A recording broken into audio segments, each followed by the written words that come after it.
নমস্কার সকলকে, গানওয়ালার পরিবারে আপনাদের সকলকে স্বাগত জানাই।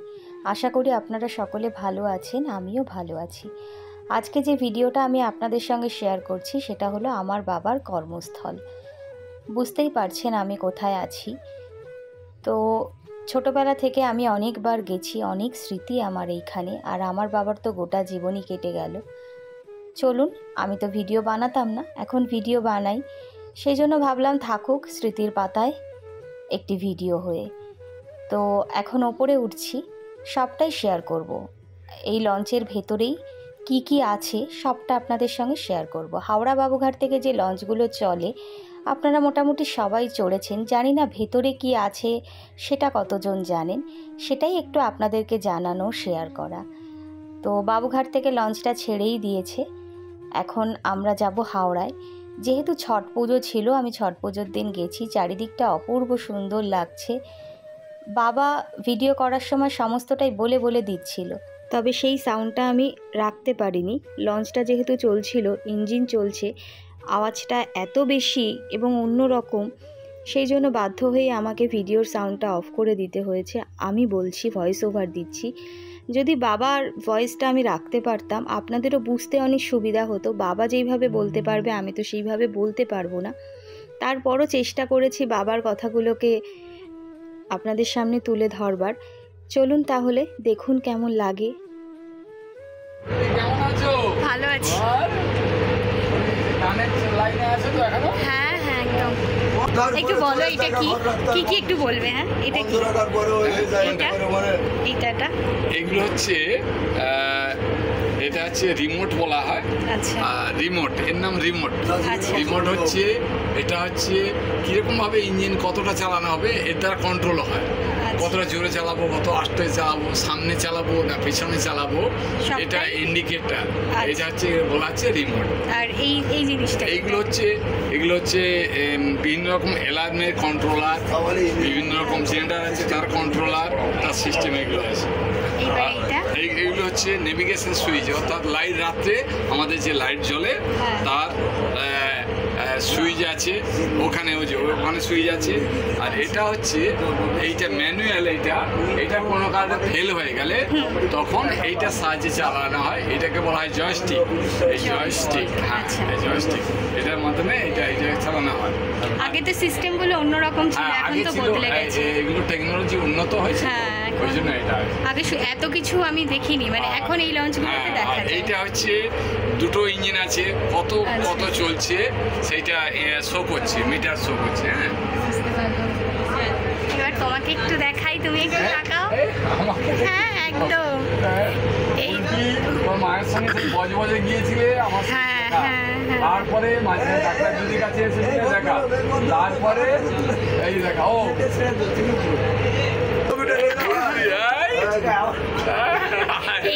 এনারা হলেন বাবার কলিগ এবং অনেক সিনিয়র কিন্তু। আচ্ছা, এইটা এই হলো গিয়ে লঞ্চ চলার পুরো সিস্টেমটা। সে উঠবে আর উঠতে দেবো না, কি অবস্থা। আর এইটা এই জায়গাটা দাঁড়া ফ্ল্যাশটা। হ্যাঁ, এটা হচ্ছে জেনারেটর। আমাদের মেন ইঞ্জিন দুটো আছে, জেনারেটর আছে। জেনারেটর চলতে এখানে কিছু কিছু লাইটের সুইচ আছে, ইন্ডিকেটর আছে, সেগুলো মেনশন করা হয়। এবার যেমন ওইখানে একটা ফেলা আছে, ওইটা হচ্ছে যে জেনারেটর চলে চালু হয়ে যাবে, তখন লাইটগুলো জ্বলবে চারদিকে। কন্ট্রোলার এখন সিস্টেম অনেক বদলে গেছে। হ্যাঁ, অনেক অনেক। ঘরটা বিরক্ত করতে আসার সময় পাই না, তখন থেকে হাওড়া হয়ে বাড়ি যাবো, পুরো ঘর তুলে নাও। উল্টি পুরো এনজয় করছে। হ্যাঁ, একবারে উল্টি এনসিসিও করেছে।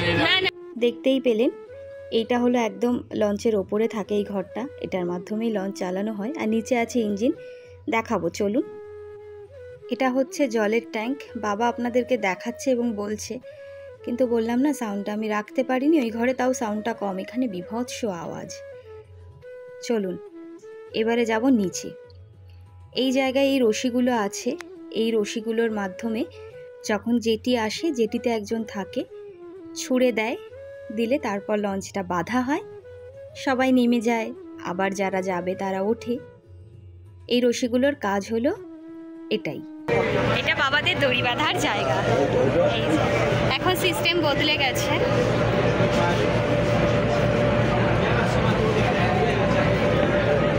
দুবার ভাটা হিসাব করে দড়ি বাঁধা, বছর একবার এবার।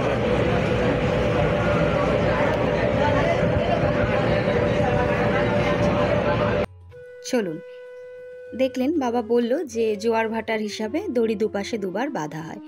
এইবার এলাম বাবাদের রেস্ট রুমে। এই ঘরে বাবারা রেস্ট নেয়, রাতে ঘুমায়, দুপুরেও যদি বন্ধ থাকে তখন ঘুমায় বা রেস্ট নেয়, যা হোক সবটাই বাবাদের এই ঘরে। তো বাবা সেটাই বলে বলে দিচ্ছে এখানে 4 জন থাকতে পারবে। 4 জন তো? হ্যাঁ, 4 জন এখানে থাকতে পারবে। মাস্টার সহ, যিনি লঞ্চটা চালায় তাকে মাস্টার বলা হয়। মাস্টার সহ এটা মাস্টার রুম বা মাস্টার বেডরুম। এখানেও দড়ি আছে, এটা হলো লঞ্চের পেছন দিকটা, সেটাই বাবা দেখাচ্ছে। সামনেও দড়ি বাঁধতে হয়, পেছনেও দড়ি বাঁধতে হয়। এটা হলো বাবাদের স্টোর রুম, সবটাই বাবা বলে বলে দিচ্ছে। এটা হলো বাবাদের স্টোর রুম, এখানে সব স্টোর করে রাখা হয় রান্নার জিনিসপত্র, কারণ রান্না খাওয়া সবই এই লঞ্চের ভেতরেই বাবারা করে থাকে।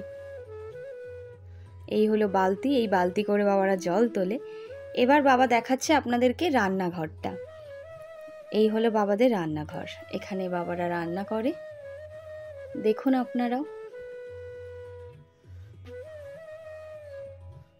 বাবাদের হাঁড়ি, সমস্ত হাঁড়ি থালা বাটি বাসন রাখা রয়েছে, আবার রাতে রান্না হবে। আর এই যে দরজাটা দেখলেন, এটা হলো বাবাদের ওয়াশরুম। এখানে নিয়ে যাব, এটা ইঞ্জিন রুম, এখানেও নিয়ে যাব। দাঁড়ান বাবা আসুক, তারপর আমরা ইঞ্জিন রুমে যাব। দড়িগুলো একটু শক্ত, বুঝতেই পারছেন, এইটা পরে বাবারা দড়ি ধরে। চলুন, ওপাশে দেখলেন 4টে সিটের একটা বেডরুম, আর এপাশেও একটা বেডরুম আছে, 2টো বেডরুম। এই যে এখানে আবার 3 জন শুতে পারবে, একই রকম। এই হলো গিয়ে বাবাদের রেস্ট রুম। 2টো রুম থাকে, একটা কিচেন রুম, আর এখন তো দেখছি আবার একটা স্টোর রুম দিয়েছে। এখন এই লঞ্চগুলো আমিও এই প্রথম দেখছি, আগে দেখেছি, এত খুঁটিয়ে কখনো দেখা হয়নি। এখানে একটা ওয়ার্ড্রপ দিয়েছে, ওই ঘরেও তো দেখলেন একটা ওয়ার্ড্রপ রয়েছে। চলুন এবারে যাব ইঞ্জিন রুমে। এই লঞ্চগুলো আমার খুব একটা ভালো লাগে না ব্যক্তিগতভাবে। বাবাদের আগের যে লঞ্চগুলো ছিল সেটাই বেশি ভালো, আর বড় অনেক, এগুলো অনেকটা ছোট। এই ইঞ্জিন রুমের আমি কিছুই আপনাদেরকে বলতে পারবো না, শুধু মেশিনগুলোই একটু আপনাদের সঙ্গে শেয়ার করব, কারণ বাবার সাউন্ড তো আমি রাখতে পারিনি, বাবা বলে বলে দিচ্ছিল। এইখানে পুরো ইঞ্জিন সিস্টেমটা রয়েছে, আর ওপরের ঘরটা তো শেয়ার করলাম, ওপরের কাকুটা আপনাদেরকে বলেও দিল কোনটাকে কি বলে। কিন্তু এইখানে যেহেতু বারবারই বলছি লঞ্চটা চলছে তো একদমই রাখতে পারিনি, তাই মেশিনগুলো একটু শেয়ার করলাম, আপনারাও দেখুন, আমিও আর একবার দেখে নিই।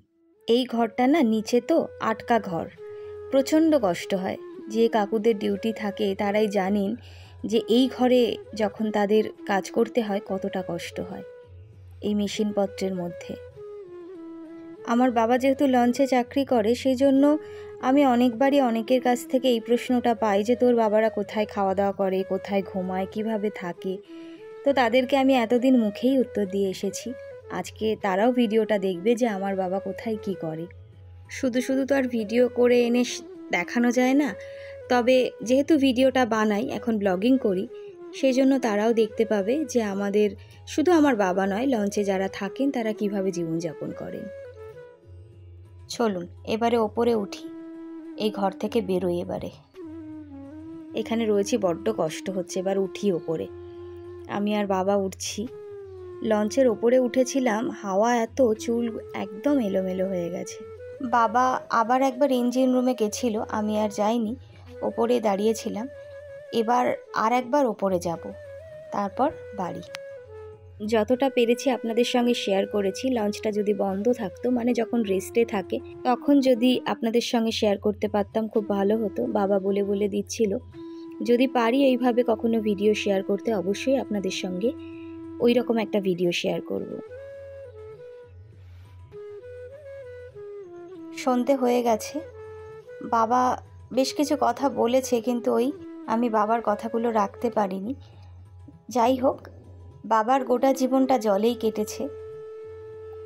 বাবার জলের প্রচুর অভিজ্ঞতাও আছে। যদি আপনারা শুনতে চান তাহলে অবশ্যই কমেন্ট করবেন। আমি বাবাকে বলবো এক একটা করে গল্প আপনাদের সঙ্গে শেয়ার করতে। আজকে এখানেই বিদায় নিচ্ছি। আজকের ভিডিওটা অন্য রকম, আমার কাছে তো বটেই, আমার মনে হয় আপনাদের কাছেও। জানি না এরকম ভিডিও আপনারা আগে দেখেছেন কি না। যদি দেখে থাকেন অবশ্যই কমেন্ট করবেন, আমি দেখিনি। আশা করছি আজকের ভিডিওটা আপনাদের ভীষণ ভালো লাগবে।